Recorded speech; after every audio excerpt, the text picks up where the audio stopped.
400 கோடியில் பிரம்மாண்டமான அரசு மருத்துவக் கல்லூரி மருத்துவமனை 400 கோடி அற்புதமா கட்டுனது நாம, திறந்தது அவரு. நாம பெற்ற பிள்ளைக்கு அவரு பேர் வச்சுட்டு போயிட்டார். அதுதான் முடியும் அவர்னால. ஒரே ஆண்டில் 11 அரசு மருத்துவக் கல்லூரி மருத்துவமனை. ஒரு வருஷம் ஆட்சிக்கு வந்து 5 வருஷம் ஆகுது. ஸ்டாலின் ஒரு மருத்துவக் கல்லூரி மருத்துவமனை கொண்டாட முடிஞ்சுதா? அங்க தில்லு திராணி தெம்பு இருந்ததா? சொல்றாரு புதுக்கோட்டையில் விராலிமலையில் சொல்றாரு எடப்பாடி பழனிசாமி சாதனை சொல்லி ஓட்டு கேட்கலையான்னு. திரு ஸ்டாலின் அவர்களே, நான் ஏற்கனவே சவால் விட்டேன். இப்போ நாகப்பட்டினம் நகரத்திலிருந்து சவால் விடுறேன். அதிமுக ஆட்சியில் செய்த சாதனை பட்டியலிட்டு சொல்றேன். திராவிட முன்னேற்ற கழகம் நீங்க முதலமைச்சரான பிறகு என்னென்ன சாதனை சொல்லு விளக்குங்க. மக்கள் தீர்ப்பு கொடுக்கட்டும். அதிமுக ஆட்சி கேட்டுக்குங்க.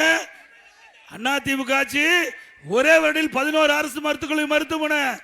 2011 2021 அம்மா ஆட்சி, அம்மாவுடைய அரசு 17 அரசு மருத்துவக் கல்லூரி மருத்துவமனை. 10 ஆண்டுல 17 அரசு மருத்துவக் கல்லூரி மருத்துவமனை. நான் முதலமைச்சர் இருந்த பொழுது 6 சட்டக்கல்லூரி 4 ஆண்டுல. அம்மா இருக்கும்போது ஒரு சட்டக்கல்லூரி, 10 ஆண்டுல 7 சட்டக்கல்லூரி திறந்தோம். 21 பாலிடெக்னிக் கல்லூரி 10 ஆண்டுல 2011 2021 வரை. அதே போல 68 கலை மற்றும் அறிவியல் கல்லூரி, 4 பொறியியல் கல்லூரி, 4 வேளாண்மை கல்லூரி, 5 கால்நடை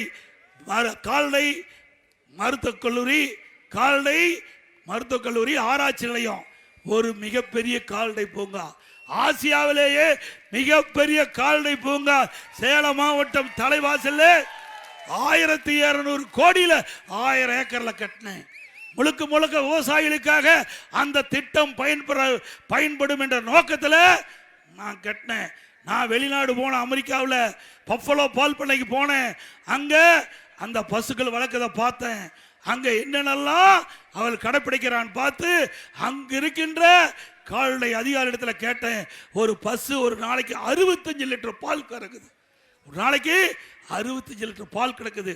அதே போல நம்முடைய மாநிலத்தில் இப்படி கலப்பின பசுக்களை உருவாக்கி நம்முடைய விவசாயிகளுக்கு, விவசாய தொழிலாளிக்கும் விலையில்லாம கொடுக்கலாம் என்று அந்த கால்நடை பூங்கா ஆராய்ச்சி நிலையத்தை கட்டி முடிஞ்சது. ஒரு பகுதி முடிஞ்சது. மருத்துவக் கல்லூரி, கால்நடை மருத்துவக் கல்லூரி ஆராய்ச்சி நிலையத்தை திறந்துட்டேன். அந்த மற்ற ஆராய்ச்சி நிலையம் 90% முடிஞ்சிருந்தது. 3 வருஷம் கிடப்பில் போட்டாங்க.